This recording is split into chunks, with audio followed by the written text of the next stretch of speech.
Hey guys, I'm doing another video on how to build a hi-fi for $1,000. In my other video I used some Pioneer Andrew Jones speakers along with some NAD electronics for some floor stander 2.0 system.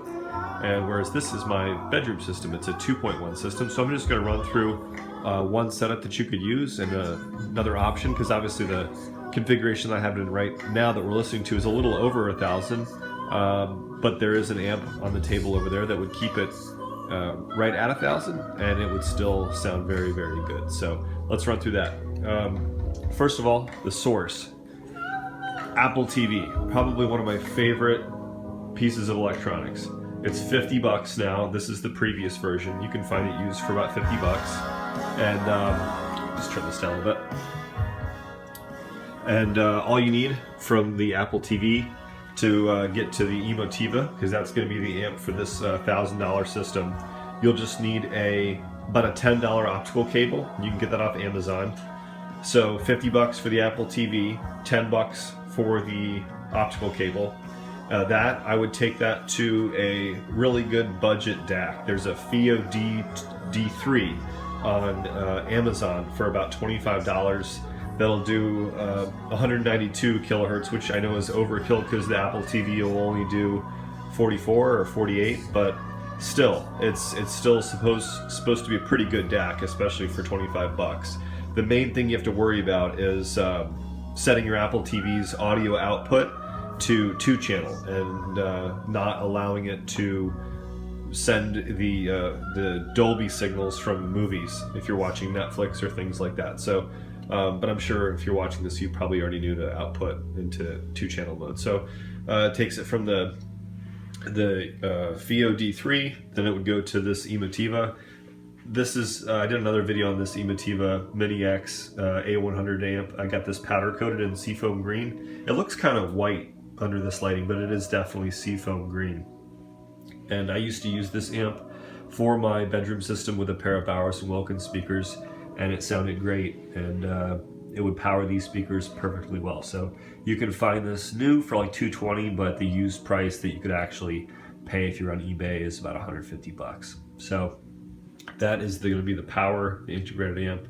Just one input, which is all you need for this system.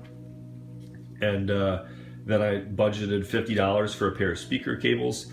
I use Blue Jeans cables with, I think it's a 25-degree spade on the speaker end and a locking banana on the amplifier end.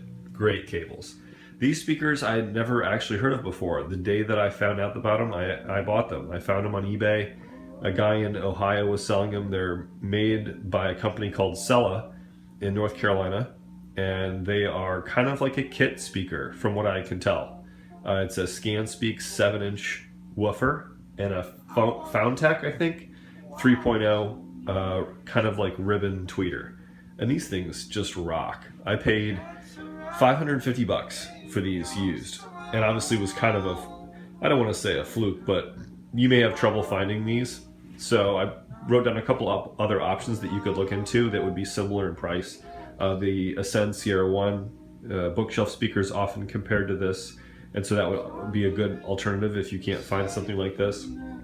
Another good option would be to forego the subwoofer and go up to like a Tekton Lore, which would be like $650. Those are supposed to be really good. I've never had the chance to listen to one, but I really trust Steve Guttenberg's reviews. So if you can't get these or something like this in this price range, maybe try something like that. So $550 for the speakers, and then I spent $55 on these Sanus bookshelf stands. They're great, super easy to put together. This is a Craigslist subwoofer. It's a Polk PSW 110. This was 80 bucks. So, and then the sub hooks up to the Mini X A-100 via a set of RCA cables. So that's like another 10 bucks. So all in all, with the Emotiva powering this, it was 980 bucks if I added that all up correctly. Obviously, you'll have a TV and an HDMI cable if you're going to be watching movies, which you probably would be. But so 980 bucks, pretty darn good. If you want to maybe get a little bit nicer amp and not spend quite so much of the budget on the speakers, you can go up to something like this. This is the Peachtree Decco 65, the previous version, not the brand new one. I love this thing. It is awesome. It's 15 more watts per channel than the Emotiva. And so if you went up to something like this is actually going to be kind of the inverse of the system that I just described. So the price for this is $550. So then in reverse, the price of the speakers is going to have to be $150. And the only speaker I could really think to recommend in that price range would probably be the Andrew Jones Pioneer, the BS51, I think.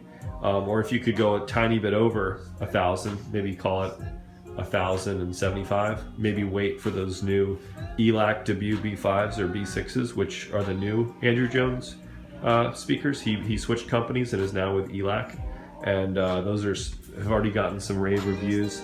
And I wouldn't be surprised if those are going to be like the best new sub $500 speaker. So you may think about doing something like that, getting a sweet integrated amp like this Peachtree, and just go in with like a $250 bookshelf, and you'd still be right around the $1,000 mark, and just finding you a good sub. Subs are great to look for on Craigslist because a lot of people don't want to ship them, and you can sometimes just find someone that has a good one and is willing to, you know, part with it for not too much money.